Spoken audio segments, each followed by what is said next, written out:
आज की क्लास में हम लोग एट्रीब्यूट्स के बारे में जानेंगे। What is attribute? N attribute is a context of HTML। Okay, यहाँ पे आप देख सकते हो कि ये एक div टैग मैंने यूज़ किया हुआ है और यहाँ पे मैंने एक क्लास एट्रीब्यूट डाला है एग्जाम्पल के लिए। तो it is a context of a HTML content. Okay, so is a characteristic or a property that provides additional information or instructions about HTML elements। एक कैरेक्टरिस्टिक या फिर एक प्रॉपर्टी है दैट ये इट प्रोवाइड्स एडिशनल इंफॉर्मेशन, मतलब ये एक additional information देता है। ओके, एडिशनल इंफॉर्मेशन देने वाला एक एक एक चीज़ है। ओके, और इंस्ट्रक्शंस अबाउट HTML एलिमेंट, एक इंस्ट्रक्शन भी देता है जब हम क्लास की मदद से या फिर आईडी की मदद से या फिर कोई और एट्रीब्यूट यूज़ करके चीज़ को, अगर फॉर एग्जांपल हम लोगों ने देखा था कि इमेज का जो एट्रीब्यूट है उसके अंदर हम लोग दो src और alt एट्रीब्यूट हम लोग इस्तेमाल करते हैं। तो alt एट्रीब्यूट बेसिकली किसके लिए इस्तेमाल करते हैं? जो इमेज अगर नहीं रहा तो उस इमेज के बदले हमको कुछ टेक्स्ट दिखना चाहिए, उसके लिए इस्तेमाल करते हैं। तो वो ठहरा information. Okay, additional information attributes हमको देते हैं। It is used to modify the behaviour. Okay, एक बिहेवियर लाने में या फिर डेवलप करने में, अपीयरेंस चेंज करने में या फिर उसकी फंक्शनैलिटी बदलने में हम एट्रीब्यूट्स का मदद लेते हैं। ओके, बिहेवियर मतलब क्या? बिहेवियर मतलब जो H1 टैग है इसका जो फॉन्ट साइज़ है ये अलग है। अभी मैं इधर H2 फॉन्ट साइज़ लेकर अगर मैं HTML लिख दूं तो ऑब्वियसली साइज़ में इस HTML जो फॉन्ट स्टाइल है और ये जो फॉन्ट स्टाइल है इससे ये अलग आएगा। ओके, तो ये तेहरा इसके बिहेवियर, इस एलिमेंट का बिहेवियर अलग है और इस एलिमेंट का बिहेवियर अलग है। अपीयरेंस, अभी देखिए इसका अपीयरेंस क्या है, इसका अपीयरेंस भी साइज़ में बड़ा है और इसका अपीयरेंस इससे साइज़ में छोटा है। ओके, अपीयरेंस आ गया। और फंक्शनैलिटीज़, फंक्शनैलिटी के अगर मैं एग्जांपल दूं, ओके, लास्ट क्लास में हमने सीखा था कि फॉरम एलिमेंट्स में हम लोगों ने चेकबॉक्स के बारे में सीखा था। चेकबॉक्स में अगर किसी बॉक्स को अगर बाय डिफ़ॉल्ट चेक रखना है, ओके, सेलेक्टेड रखना है, तो हम लोगों को चेक करके एक एट्रीब्यूट आता है तो उसको सेलेक्ट करना था। तो अगर वो चेक रहा तो बाय डिफ़ॉल्ट फॉरम एलिमेंट्स में वो एक्टिव रहेगा। और एक example, for example place holder में, इनपुट सेक्शन फॉरम एलिमेंट्स में अगर हम प्लेस होल्डर एट्रीब्यूट का इस्तेमाल करेंगे तो वो इनपुट सेक्शन में जो फंक्शनैलिटी हम यूज़र को एक्सपीरियंस देना चाहते हैं, मतलब एक यूज़र को बताना चाहते हैं कि इधर आप यूज़र नेम डाल सकते हैं, इधर आप पासवर्ड डाल सकते हैं। ओके, अगर इन चीज़ों को अगर दिखाने के लिए हमको प्लेस होल्डर मदद करता है, जो एक्टिविटी है उसको हम फंक्शनैलिटी बोल सकते हैं। ओके, तो बिहेवियर, अपीयरेंस और फंक्शनैलिटी के ऊपर काम करने के लिए एट्रीब्यूट मददगार साबित होता है। ठीक है, तो एट्रीब्यूट में पहला हम लोग क्लास के बारे में जान लेंगे यहाँ पर। तो class attribute is used to assign one or more CSS classes to an element. It allows you to target the style multiple elements using the same class. Okay, अभी देखिए इनका कहने का मतलब ये है, अगर मैं यहाँ पे एक स्टाइल एट्रीब्यूट दिखा देता हूँ आपको।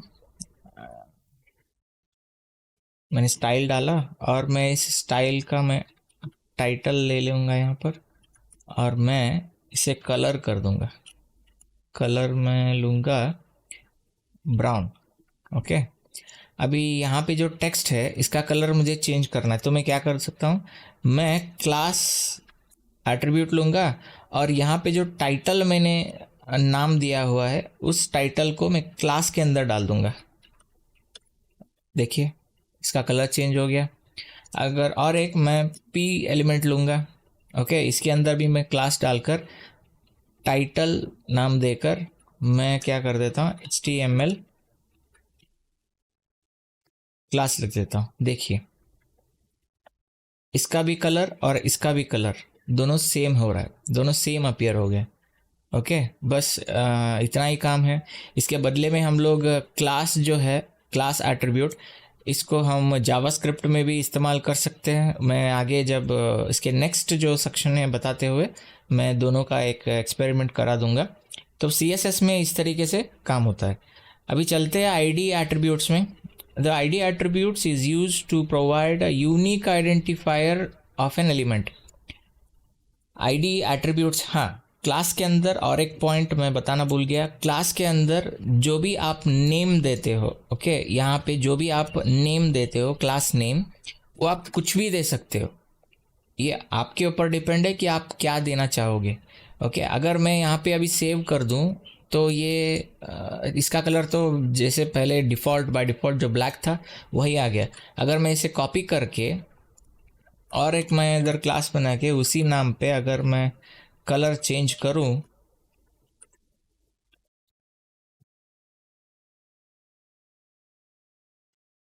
तो वो चेंज हो जाएगा।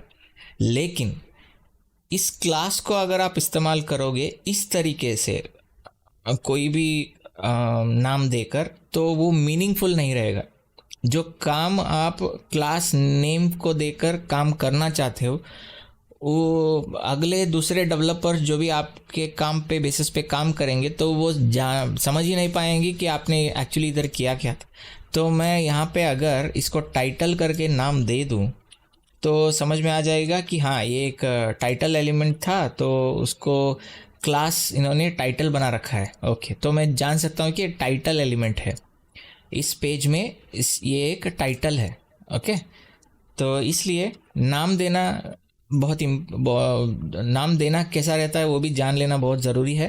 और क्लियरली नाम दीजिए, जैसे कि यहाँ पे कंटेनर लिखा हुआ है। ओके, कंटेनर मतलब एक बॉक्स के अंदर जो भी हम लोग लिखेंगे उसको कंटेनर बोल। तो बिना जाने अगर कोई नाम अगर दे तो वो अनप्रोफेशनल लगेगा, बस इतना ही है। आप नाम कुछ भी दे सकते हो। जैसे आईडी में it is an attribute use to provide a unique identifier in an element. Okay, ID जो एट्रीब्यूट है, अगर मैं यहाँ पे h1 क्रिएट करके अगर मैं एक आईडी क्रिएट करूँगा, आईडी टाइटल और मैं इसे दूंगा HTML एट्रीब्यूट्स। ओके, तो यहाँ पे आ गया सेम इसी की तरह। ओके, लेकिन इसका कलर चेंज नहीं हुआ क्योंकि टाइटल तो मैंने यहीं पे दे रखा है और टाइटल तीनों पे टाइटल सेम है। लेकिन फ़र्क क्या है, आईडी और क्लास अलग है, तो क्लास को जो भी देंगे वो आईडी पे सेट नहीं होगा। अगर मुझे इसे भी देना है तो यहाँ पे सिर्फ CSS पे आकर इसका जो सिंबल है वो चेंज कर देना है। और देखिए मुझे यहाँ पे कलर चेंज हो गया। इसका कलर थोड़ा चेंज कर दूंगा यहाँ पर। ओके, ये ठीक है। ओके, तो ये ब्लू में हो गया, ये ब्राउन में हो गया। तो ये आईडी जो है यूनिकली आइडेंटिफाई होता है। और एक मैं अगर इसको कॉपी करके सिमिलरली मैं कर दूं तो ये सेम ही आएगा। जिस आईडी पे अगर मैं यहाँ पे रहूँ तो वो सेम ही आएगा। It is primarily use to target a specific elements with CSS और जावास्क्रिप्ट। ये प्राइमरली CSS और जावास्क्रिप्ट के स्पेसिफिक एलिमेंट को टारगेट करने के लिए ही इस्तेमाल किया जाता है। एग्जाम्पल के तौर पर अगर मैं बताऊं तो मैं एक काम कर देता हूँ, एक जावास्क्रिप्ट इधर लिख देता हूँ मैं। आप ज़्यादा सोचिएगा नहीं, और इसके जो भी स्क्रिप्ट मैं लिख रहा हूँ ये सिर्फ आपको आइडेंटिफाई कराने के लिए कि आईडी और क्लासेस के बीच में जो संबंध है उसको बताने के लिए ही है। तो मैं const const title is equal to document dot get element by class name, और मैं यहाँ पे टाइटल लिख दूँगा। ओके, तो मैंने अभी क्या किया है, इधर इंस्पेक्ट करके कंसोल पे आ जाता हूँ। ओके, तो मैंने बेसिकली जावास्क्रिप्ट में इधर किया क्या है, मैंने इस क्लास के जो एट्रीब्यूट्स है, दोनों एट्रीब्यूट्स को मैंने टारगेट किया हुआ है। मैंने टारगेट किया है एक्चुअली ये जो टाइटल जो टेक्स्ट है ना, इस पे टाइटल कहाँ पे है, यहाँ पे भी है, यहाँ पे भी है और यहाँ पे भी है। तो अगर मुझे क्लास के जो टाइटल्स है मुझे देखना है कि वो कितने टाइटल्स है और कहाँ कहाँ पे है। अगर मैं सेलेक्ट करके सेव करूं तो ये मुझे दिखा रहा है यहाँ पर H1 टैग पे एक टाइटल है। ओके ठीक है, और P टैग पे एक टाइटल है, लेकिन ID का मुझे कुछ नहीं बता रहा है। और ध्यान देने वाली बात है, क्लास के जो एट्रीब्यूट्स है वो दोनों दिखाई दे रहे हैं यहाँ पर। ओके, और एक कॉपी करके अगर मैं यहाँ पे करूँ, इसे कॉपी करके अगर करूँ तो मुझे 3 दिखाई देगा।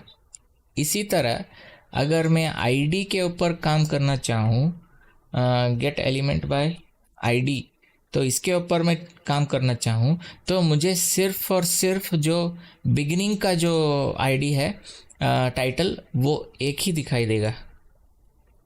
मैं इसे चेंज कर लेता हूँ, 2 कर देता हूँ, तो मैं कितना भी कॉपी करूँ नहीं आएगा, मुझे सिर्फ H1 टैग जो है वही दिखाई देगा। अगर मैं इसे ऊपर करूँ और सेव करूं तो H2 टैग का जो टाइटल है वो दिखाई देगा। बाय डिफ़ॉल्ट जो पहला जो मिलता है जावास्क्रिप्ट को वो उठा लेता है और मुझे यहाँ पे प्लेस करने के लिए मजबूर कर रहा है।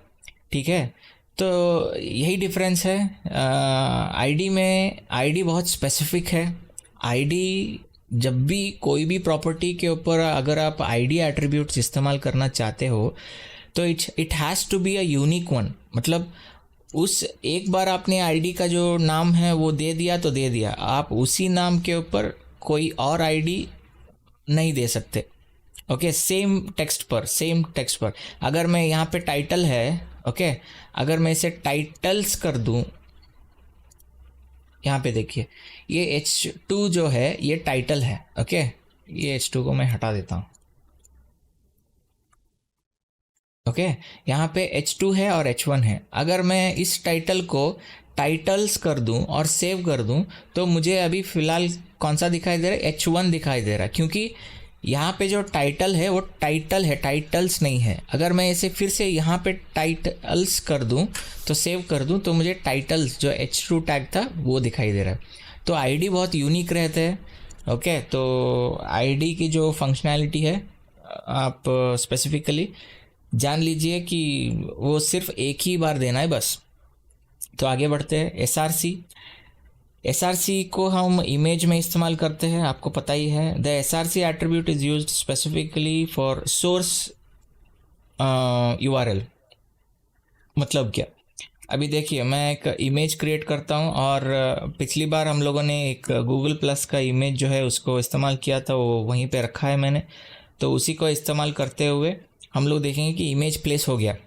ओके, तो इसको हम लोग बोलते हैं source of URL।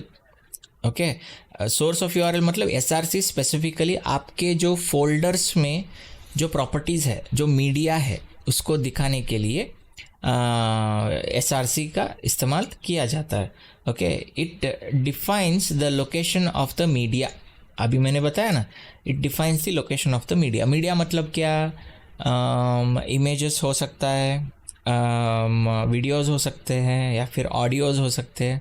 Okay, image की तरह ही और एक मतलब टैग है जिसका वीडियो है, और एक ऑडियो के लिए अलग सा टैग है, इमेज के लिए IMG टैग है। जो टैग के बारे में है मैं फ्यूचर में 1 बाय 1 बताते चलूँगा, आप उधर जानिएगा सभी। तो फ़िलहाल के लिए मीडिया का मतलब आपने जाना। और SRC ऑल्ट तो हम जानते ही हैं कि ऑल्ट किसके लिए इस्तेमाल किया जाता है। ऑल्ट अगर कोई इमेज है, अगर वो इमेज सर्वर पे मिसप्लेस हो जाता है और वो है ही नहीं, एग्जिस्ट नहीं है इस इमेज का, तो उसके बदले में उस उधर एक टेक्स्ट दिखाने के लिए जो भी हम टेक्स्ट ऑल्ट में मतलब अल्टरनेटिव एट्रीब्यूट्स में जब डालेंगे तो उस इमेज के बदले में वो टेक्स्ट दिखेगा। तो आगे बढ़ते हैं एचरीफ एट्रीब्यूट। एचरीफ एट्रीब्यूट हम जो भी यूआरएल रिलेटेड, देखिए एसआरसी और यूआरएल के बीच में बहुत सारे बच्चे कंफ्यूज हो जाते हैं। SRC is specially made for the source URL, ना कि वो डोमेन यूआरएल जो रहते हैं ना, डोमेन मतलब www.google.com, उसकी तरह उसको सोर्स यूआरएल नहीं बोलते, उसको एचरिफ यूआरएल की, इस एचरिफ यूआरएल में हम लोग इस्तेमाल करते हैं। तो सोर्स यूआरएल को कहाँ पे इस्तेमाल करना है और एचरिफ यूआरएल कहाँ पे इस्तेमाल करना है वो ध्यान रखिएगा। एचरिफ यूआरएल स्पेसिफिकली कोई पेज को रीडायरेक्ट करने के लिए या फिर कोई पेज को रीड करने के लिए एचरीफ एट्रीब्यूट्स हम लोग इस्तेमाल करते हैं, और किसी पेज पे रीडायरेक्ट करने के लिए भी हम लोग एचरीफ एट्रीब्यूट इस्तेमाल करते हैं। फॉर एग्जांपल मैं होम पेज पे हूँ, अभी मैं अबाउट अस पेज पे जाना चाहता हूँ, अगर मैंने बटन पे क्लिक किया तो अबाउट अस पेज पे मैं चला जाऊँगा। ठीक है, एक डेमो दिखाई देता हूँ यहाँ पर। अभी मैं एंकर टैग इस्तेमाल करूँ और हैश टैग दबाकर अगर मैं टाइटल अबाउट पे यहाँ पे क्लिक करूँ और यहाँ पे मैं अबाउट कर दूँ। ओके, यहाँ पे मैं एक पेज बना लेता हूँ, about.html।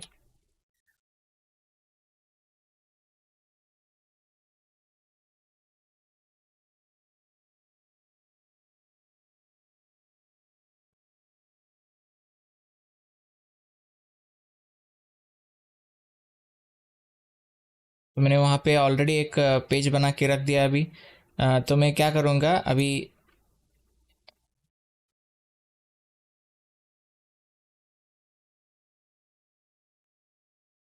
इस पेज पे मैं अभी जाना चाहता हूँ। अभी अबाउट अस पे मैंने जैसे क्लिक किया तो मैं अबाउट अस पे चला जाऊँगा। हालांकि आप एस आर सी को ट्राई करके अगर आप अबाउट अस पे जाना चाहोगे तो वो ऑपरेट ही नहीं करेगा, इट वोंट वर्क। इसीलिए इसको ऑपरेट करने के लिए हमें यहाँ पर href का इस्तेमाल करना पड़ेगा। अगर मैं सेव करूँ और यहाँ पे क्लिक कर दूँ तो मुझे ये अबाउट अस पे लेकर चला जाएगा। तो आप इस तरीके की जो लिंक यूआरएल रहती है वो करने के लिए हम लोग href का इस्तेमाल करते हैं। ओके, alt के बारे में हम लोग ऑलरेडी जान चुके हैं। The alt attribute is use to elements like image to provide alternative text for the content. Alternative text देने के लिए, अगर इमेज हट गया तो अल्टरनेटिव टेक्स्ट दिखाने के लिए इस्तेमाल होता है, मैंने ऑलरेडी बता चुका हूँ।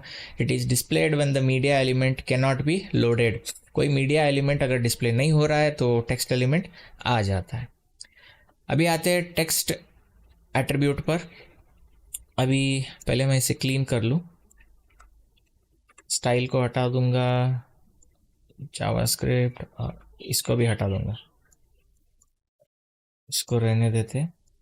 अभी देखिए CSS में 3 तरीके के CSS है, हम फ्यूचर में इसके बारे में सीखेंगे। एक्सटर्नल CSS, इंटरनल CSS और इनलाइन CSS। इस इनलाइन CSS को देने के लिए हमारे पास एक एट्रीब्यूट है, स्टाइल एट्रीब्यूट। अगर मैं स्टाइल एट्रीब्यूट को यूज़ करके अगर कलर में इसका चेंज करना चाहूँ तो मैं यहाँ पे कलर चेंज कर सकता हूँ। देखिए चेंज हो गया कलर। इसी कलर को अगर मैं और दूसरे कलर में चेंज करना चाहूँ तो मैं चेंज कर सकता हूँ। ठीक है, कलर सिर्फ कलर ही नहीं, मैं विड्थ, हाइट, फॉन्ट साइज कुछ भी है सब कुछ चेंज कर सकता हूँ। जो भी स्टाइल एलिमेंट्स है CSS के अंदर जो भी हम लोग इस्तेमाल कर सकते हैं, HTML में इस्तेमाल करने के लिए हमारे पास एक एट्रीब्यूट है स्टाइल एट्रीब्यूट, उसकी मदद से हम लोग चेंजेस कर सकते हैं। ठीक है, इसके बाद में और एक है डिसेबल्ड के लिए एक एग्जांपल मैं बता देता हूँ। यहाँ पर मैं एक फॉरम एलिमेंट में क्रिएट कर लेता हूँ यहाँ पर, और लेबल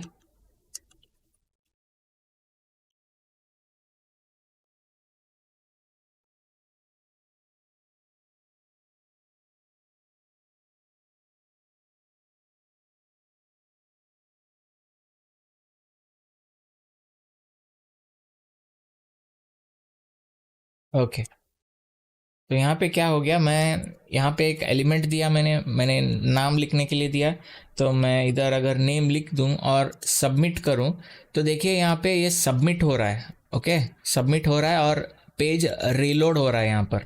ओके, अगर ये इसका मतलब ये है कि ये जो बटन एलिमेंट है ये एक्टिव है। मुझे क्या करना है, इसको डिसेबल करना है। ओके, मैं डिसेबल, अगर मैं एट्रीब्यूट डाल दूं तो ये डिसेबल हो जाएगा। देखिए मैं इस पर क्लिक भी नहीं कर सकता, कुछ भी नहीं कर सकता। इसी तरह सिमिलरली मैं इनपुट में भी कर सकता हूँ। ओके, अगर मैं डिसेबल कर दूं तो इनपुट भी डिसेबल हो जाएगा। ज़्यादातर ऑनलाइन एप्लीकेशन डालते वक्त आपने देखा होगा, अगर फॉर एग्जांपल किसी स्पेशल कैटेगरी में अगर आप आते हो तो एप्लीकेशन फॉरम में अगर आपने स्पेशल कैटेगरी जो चेकबॉक्स रहता है अगर आपने सेलेक्ट किया तो बाकी के जो ऑप्शंस रहते हैं थोड़ी बहुत जो रिक्वायरमेंट नहीं है वो ऑटोमेटिकली ब्लॉक हो जाते हैं, मतलब डिसेबल हो जाते हैं। तो वो एक्शन यही है कि ऑटोमेटिकली वो डिसेबल हो जाता है। तो डिसेबल एट्रीब्यूट जो भी चीज़ें हैं, इनपुट हो या फिर सब बटन्स, ऐसे जो एलिमेंट्स है, इसको डिसेबल करने के लिए, मतलब फंक्शनल एलिमेंट्स जो है उन फंक्शनल एलिमेंट्स को मैं H1 की बात नहीं कर रहा हूँ, जो भी टैग्स है रिप्रेजेंटेटिव टैग्स है उसकी मैं बात नहीं कर रहा हूँ। जो फॉर्मेट टैग्स है, मतलब फॉरम हो या फिर बटन हो, ऐसे जो या फिर एंकर टैग हो, उसको डिसेबल करने के लिए हम लोग डिसेबल एट्रीब्यूट की इस्तेमाल करते हैं। तो एट्रीब्यूट्स में आज की क्लास में इतना ही। एट्रीब्यूट्स बस इतना ही नहीं है, एट्रीब्यूट्स और बहुत ज़्यादा है। मैं आपको सजेस्ट करूँगा कि आप एट्रीब्यूट्स के बारे में, हर एक एट्रीब्यूट्स के बारे में जानने की कोशिश ना करें। मतलब बेसिकली ये बात है कि अगर आप सिर्फ और सिर्फ एट्रीब्यूट के ऊपर फोकस करोगे तो आप जो भी टैग्स है उसके बारे में पढ़ना आपको मुश्किल हो जाएगा, मतलब बहुत लेंदी प्रोसेस हो जाएगा। फॉर एग्जांपल अगर मैं H1 टैग में href डाल के देख सकता हूँ क्या, अगर आप ऐसे ट्राई करते बैठोगे तो आप कभी इस HTML फील्ड को कभी कंप्लीट ही नहीं कर पाओगे। तो पढ़ना बहुत है वेब डेवलपमेंट में, तो मैं सजेस्ट करूँगा आप ज़्यादातर टैग के ऊपर फोकस कीजिए। अभी आप अगर इमेज टैग के बारे में आपने जाना तो SRC और आर्ट जो एट्रीब्यूट्स है ऑटोमेटिकली आप समझ जाएंगे। जो भी एलिमेंटरी टैग्स है, अगर H1 टैग, P टैग, ऐसे कुछ टैग्स है, अगर उधर क्लास और ID कोड देकर कुछ काम करेंगे तो ऑटोमेटिकली आप समझ जाओगे कि बात क्या है। तो जानिए, पहचानिए, बैठकर पढ़िए, खुद अपने से सीखने की कोशिश कीजिए, ट्राई कीजिए, एक्सपेरिमेंट कीजिए। कुछ नहीं होगा, बिना एक्सपेरिमेंट के कुछ सीखेंगे नहीं। तो जाइए W3 वेबसाइट में जाइए और MDN जो मोज़रेला का है उस वेबसाइट में आप ट्राई कीजिए। नए नए चीज़ें हैं वहाँ पर। HTML सीखिए, बहुत इम्पॉर्टेंट है, बहुत आसान है। बस आज की क्लास में इतना ही है, मिलते हैं अगले क्लास में।